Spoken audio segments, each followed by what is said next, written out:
Um, Diversity, I'm not very sure about this question. We also have a little bit of grammar errors, but let's go to Shah. Let's go to the podium first, and then Shah. Um, so all the other options, the first three were correct. They were standard theorems. And you write down a matrix with real entries, then the eigenvalues are solutions to the characteristic polynomial. Then we know that there are polynomial with real coefficients, which doesn't have real solutions. So that would actually be a correct answer. So the answer is the wrong one is that every real matrix has real eigenvalue. That's the wrong thing. Okay, thank you, Shah. Let's go to the next question.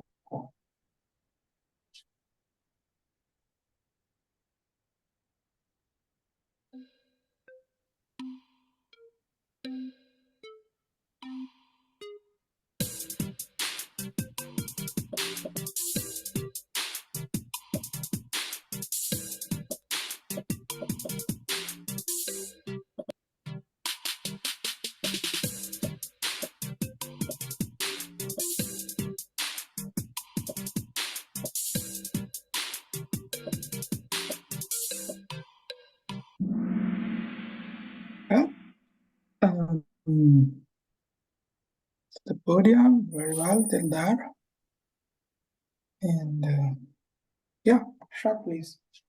So by definition, a subbase is basically a collection of open sets such that you can write down any open set in terms of unions of finite intersections of elements of that. So the correct option was finite intersection of member of S is a base element.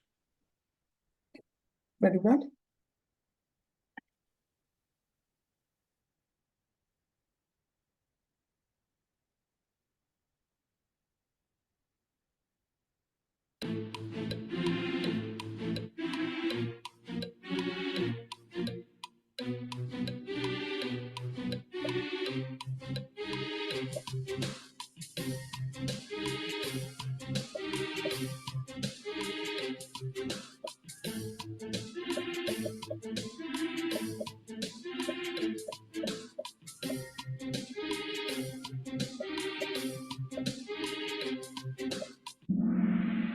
Like the music.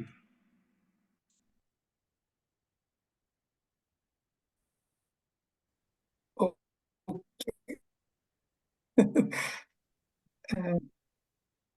Let's. Yes, Shah. So in the Euclidean space of any dimension, so let's say in dimension 2, subspaces are precisely, non-trivial subspaces are precisely lines passing through origin. So you just now see which was a line passing through. I think x plus y equals 0 was the only option there, which is correct. Okay, great.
Interesting. I wonder the first answer, people who selected the first answer, maybe they were thinking independence. Okay, good, Siraj. Let's go to So Shah. the question was, which set of vector is linearly dependent? So R2 has dimension 2, so any collection of vector with more than 2 vector would be linearly dependent, and the answer was D, because it has three Yes. vectors. Yeah, very well. That's very straightforward explanation.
Very good.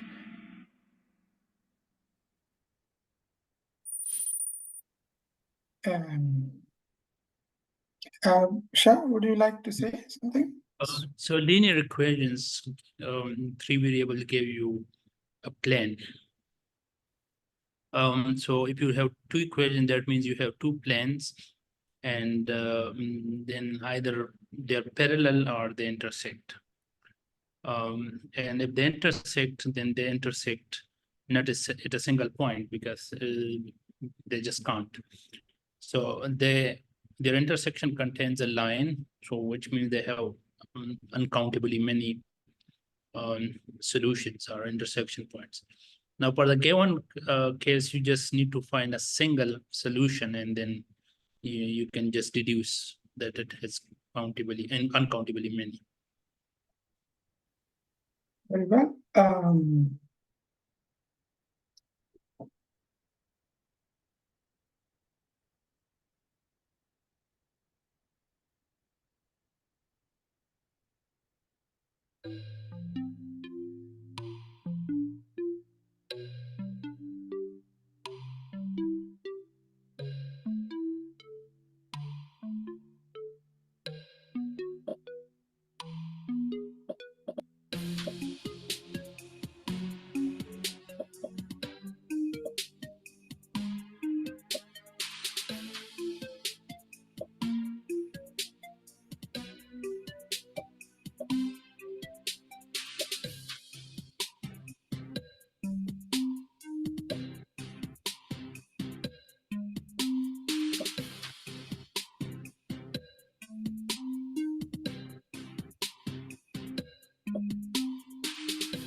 Interesting.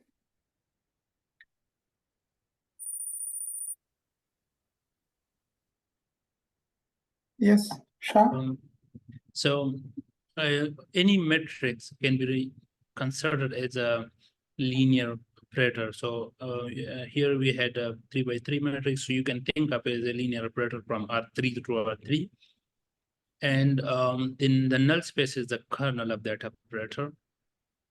And then a theorem called rank nullity theorem says that the dimension of the kernel plus the dimension of the image, or you can also say co-kernel, is equal to the dimension of the domain, which is 3 here. So here we were interested to compute the dimension of the kernel or the null space. So it would be 3 minus the dimension of the image. And the dimension of the image is what we call the rank of a matrix. So if you write down this matrix A, then you could just see that the third row is completely 0. So the rank is either 2 or 1, but you can just see that the 2 rows are independent. So the rank is 2. So 3 minus 2 would give you 1. So Very it well. was computation, but Yeah. I think the trick was this. Nice trick to attempt this question.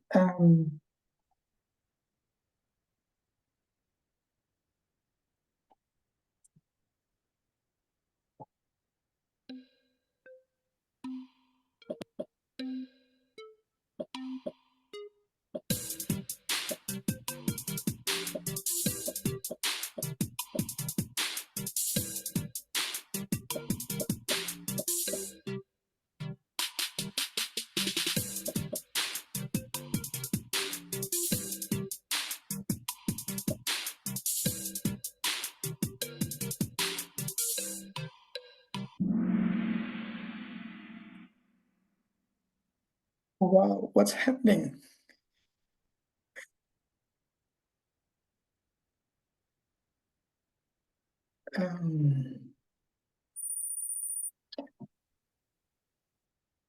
Shah, what's caused that big confusion? I don't know. I think they got tricked. So, a Cauchy sequence is a sequence whose term come closer to each other as you go towards infinity. So eventually they come close to each other. And if they might come close to a point which is not in the space, like a puncture, they might get close. So a Cauchy sequence might not converge to something in the space. So that was, I think, wrong. I think so. It's this is completely wrong. So this counterexample would be you take the Euclidean space R and you remove 0 out of it. Then you have a nice metric space, and then the sequence one wherein all the terms get close to 0, but the 0 is not there, so it doesn't converge.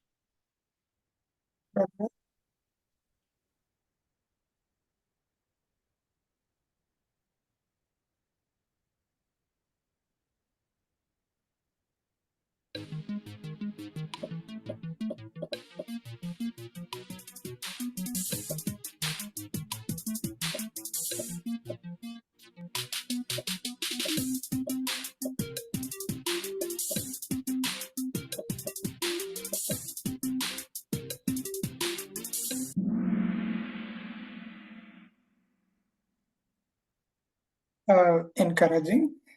Well done. Yeah, Shah. So it's a theorem that every convergent sequence is Cauchy, and if you have convergent sequence, then all the terms get close to a point where it converge. So that's by definition, when the terms come close to each other, eventually, that's what we call a Cauchy sequence. So it's correct. Very well.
Very well.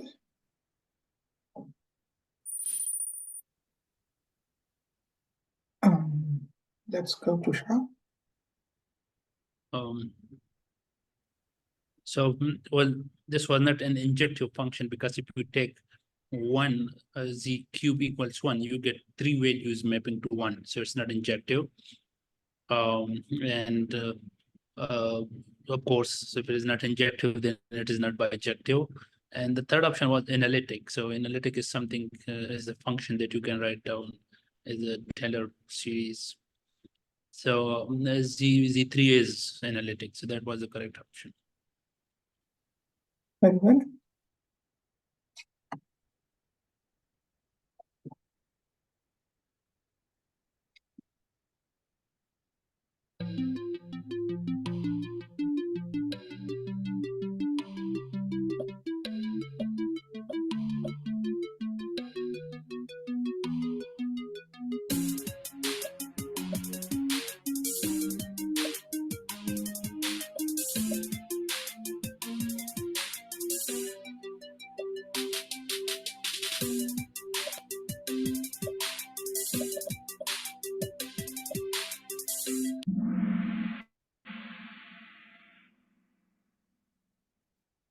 Okay.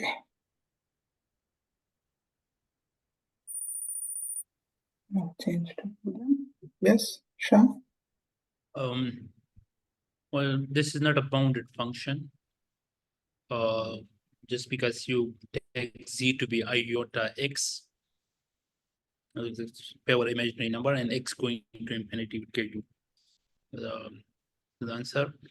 The answer is that it's an analytic function in the whole plane. So it's a holomorphic function, entire function, you can say. Okay. So the first was the. Thank you. Would you like to take a 2-3 minutes pause? I can pause the recording, or we just continue. You mean me? Yes. I'm okay. Okay. Then Yeah. that's good. Let's go to the next one.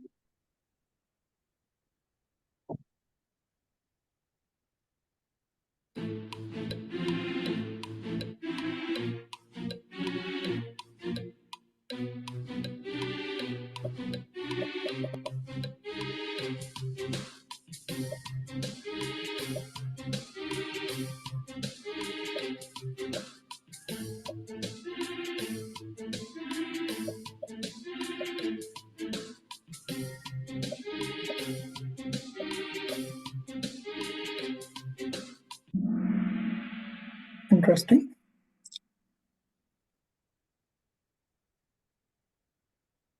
Well done, Siraj and Dirdhar. So, yeah.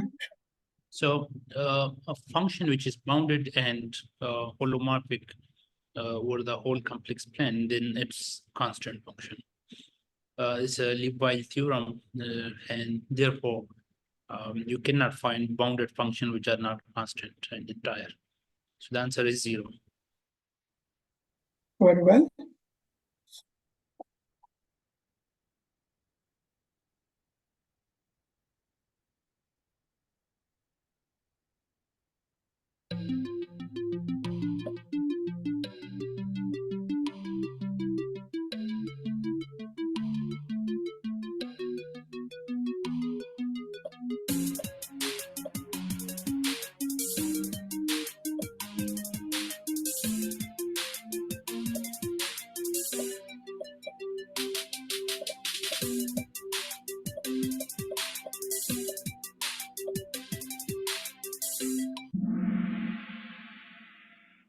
Good. Let's go to the next. Well, yeah, sure. Yeah. So the exponential function doesn't attain 0, because you just compute the norm of it, and you see that it's exponential to the real part of the input, and e to the power x is never vanishing. So, but it does cover everything else. So, the answer would be c minus 0. That's the image. Well, let's go to the next question. True, false.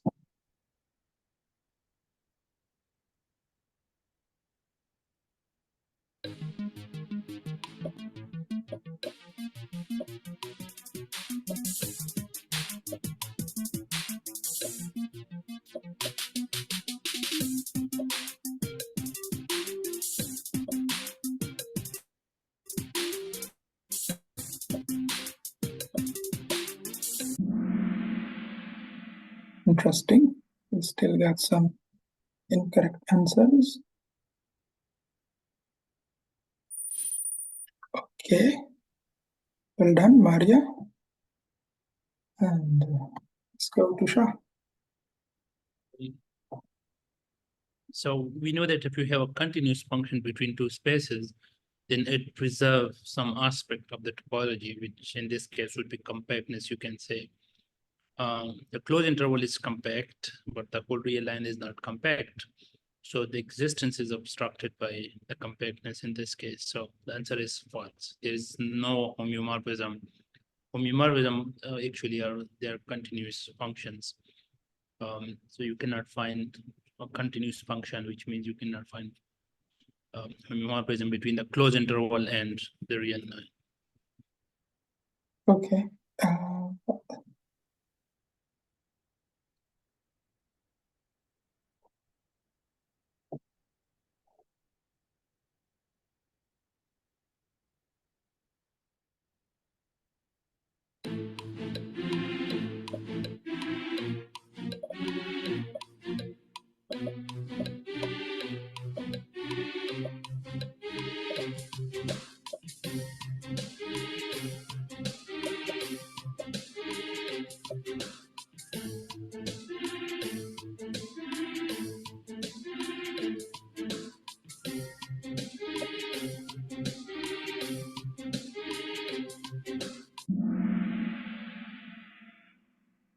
Wow. That's very interesting. Do you have like a, I don't know, ambiguous statement, or what's the reason? I mean, I just explained that there doesn't exist one, and they still say yes. I don't know. I said that a continuous function preserves the compactness. So if there is a surjective map, it means that the real line is compact, which is not the case. Yes. I think they just didn't listen to that. Yeah, that's the thing. And I think the previous one was similar to this.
Interesting response. I don't know why most people went for that one.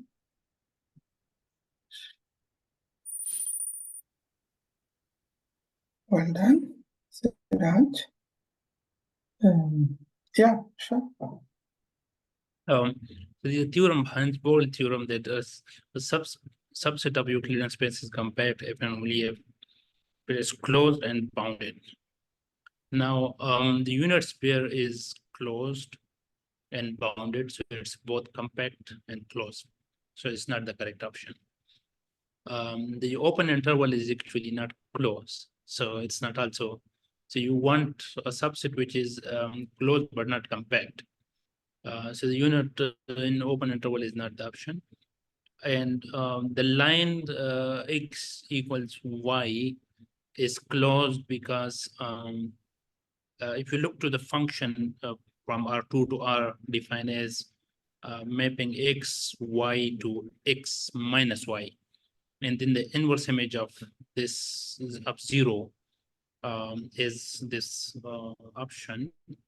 And since this function is continuous, the inverse image of 0 is closed because 0 is closed. So the line x equals y is closed, but it's not compact because it's not bounded. That's the correct option.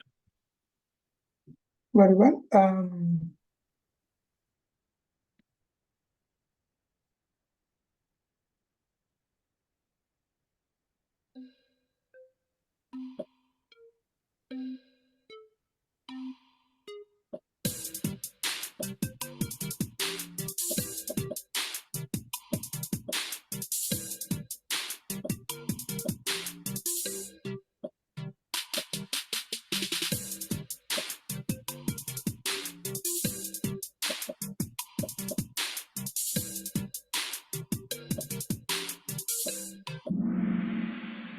Interesting.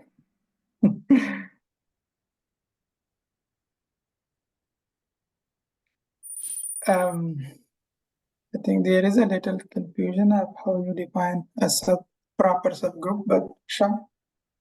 So the Lagrange theorem says that if you have a finite group in the order of every subgroup divides the order of G. Now 19 is a prime number, so the only divisors are 1 and 19 itself. So if you want a proper subgroup, then it's just 0. I mean, the Okay. single element set.